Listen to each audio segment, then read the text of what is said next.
ஓம் சாய்ராம்.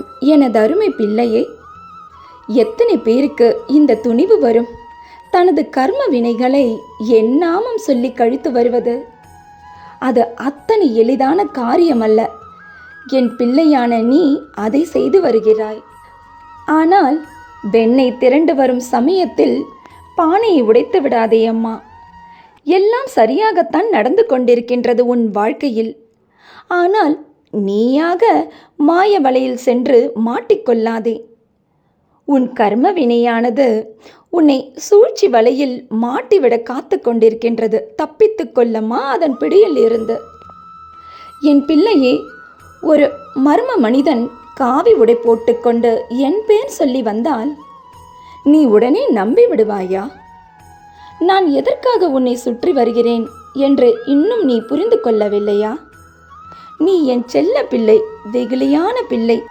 தேவையில்லாமல் உன் வெகுளி தனத்தை பயன்படுத்தி அன்னதானம் செய்ய வேண்டும் என்ற பெயரில் உன்னிடம் இருந்து காசு பறிப்பதற்கும், சில பரிகாரம் செய்ய வேண்டும், இல்லை என்றால் உன் வீட்டில் பெரிய ஆபத்து வரப்போகிறது என்று சில கொடூர வேலைகள் செய்யவும் உன்னை சுற்றி ஒரு காவி உடை போட்ட மர்ம மனிதன் சுற்றி வருகிறான்.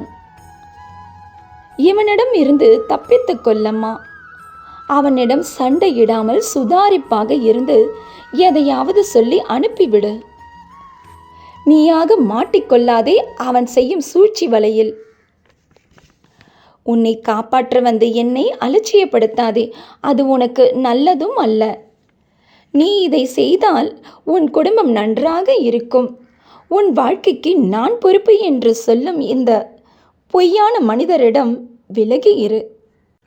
அம்மா, அவன் சொல்வது போல் உன் வாழ்க்கையில் சில ஆபத்துக்கள் உள்ளனதான்.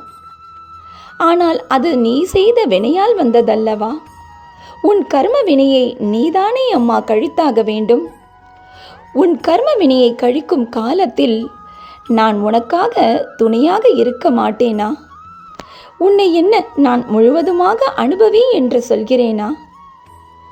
நீ அனுபவிப்பது ஒரு சிறு பங்கு தானே.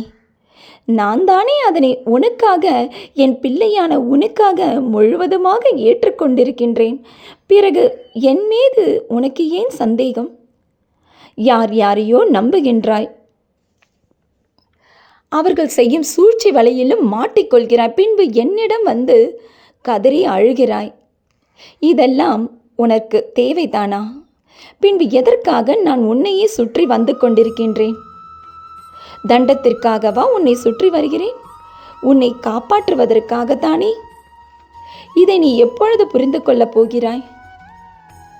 எந்த துன்பம் வந்தாலும் இன்பம் வந்தாலும் உடனே ஜோசியரிடமோ சுவாமியாடி குறி சொல்பவர்களிடமோ செல்லும் ஒரு கூட்டத்திற்கு நடுவில் உன் பாதுகாப்பிற்காக உன் கையில் ஒரு கருப்பு கயிறு கூட கட்டுவதில்லாமல்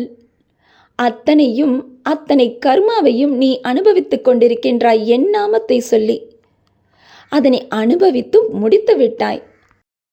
கடைசி கட்டம் என்பதாலும் உன்னை மாட்டிவிட சில சூழ்ச்சி செய்பவர்களின் வேலை இது அம்மா. உன் பொய்யான உறவுகளைத்தான் சொல்கிறேன். அவர்கள் செய்யும் சூழ்ச்சி வலையில் மாட்டிக்கொள்ளாதே.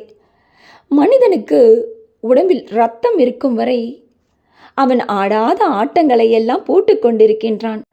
அநீதிகளை செய்து கொண்டும் தர்மத்தை மீறி தகாத செயலை பிறருக்கு செய்து கொண்டும் வாழ்ந்து வருகிறான்.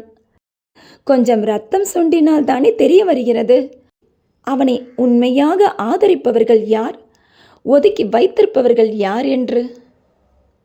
உன்னை வேண்டாம் என்று சொன்னவர் யாரோ அவரே உன்னிடம் மீண்டும் திரும்பி வரும் காலம் வந்தாலும் நீ யாருக்காகவும் பாவம் பரிதாபம் பார்க்காதே. பின்பு அவர்களாலேயே நீ மீண்டும் அவமானப்படுத்தப்படுவாய் என்பதை மறக்காதே. யாருக்காகவும் நீ பாவம் பரிதாபம் பார்க்க நீ ஒன்று கடவுள் இல்லை. உன்னால் முடிந்த உதவியை மட்டும் செய். அதுதான் உனது வேலை. அவரவர் கர்மா அவரவர்க்கு என்பதை நீ மறக்காதே. நீயும் தானே தனியாக இருந்து யார் துணையும் இல்லாமல் உன் கர்ம வினைகளை அழுது கொண்டே அனுபவித்தாய். பின்பு மற்றவர்களுக்கு மட்டும் என்ன ஒரு நியாயமா? உன் செயலை செய்ய முடிக்க விடாமல் உன்னை சுற்றியுள்ள உறவுகள் இது நாள் வரை கெடுத்து கொண்டிருந்தார்கள். ஆனால் இன்று உணர்ந்தாயா அவர்கள் உன் செயலுக்கு உறுதுணையாக இருப்பதை? உணர்ந்து கொள்ளம்மா, நீ வெற்றியின் பாதையில்தான் போய்கொண்டிருப்பதை. எதையும் கண்டும் காணாமல் நீ நல்வழியில் சென்று கொண்டிருந்தாலே உனக்கு வரும் தடைகள் அனைத்தும் தானாகவே விலகிவிடும். அதனால் நல்ல நாள் பார்த்து நம் செயலை நாம் செய்யலாம் என்று சொல்வதை முதலில் நிறுத்து. உன் பிரியமான சாயப்பா உன்னுடன் இருக்கையில் மூட நம்பிக்கையை முதலில் விட்டொழி. அது உனக்கு அவசியமும் இல்லை. நல்ல நாள் உனக்கு நிறைவான சந்தோஷத்தை தரும்.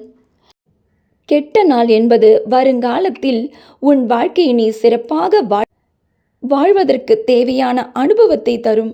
மோசமான நாளோ உனக்கு நல்லதொரு பாடத்தை கற்று தந்துவிட்டு செல்லும்.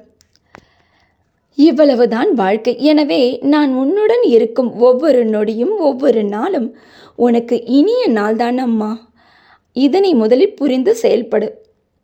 பாதை கடினமானதாக இருந்தாலும் உன்னுடைய வாழ்க்கை நிச்சயமாய் நீ நினைத்தது போல் அல்லாமல் நீ நினைத்ததை விட சிறப்பானதாய் மாறும் என்ற நம்பிக்கையோடு ஓடிக்கொண்டே இரு.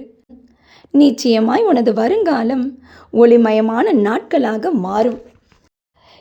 உன்னுடைய ஒவ்வொரு பிரார்த்தனைகளையும் நான் குறித்து வைத்திருக்கிறேன். நீயே அதனை மறந்திருந்தாலும் நான் மறக்க மாட்டேன்.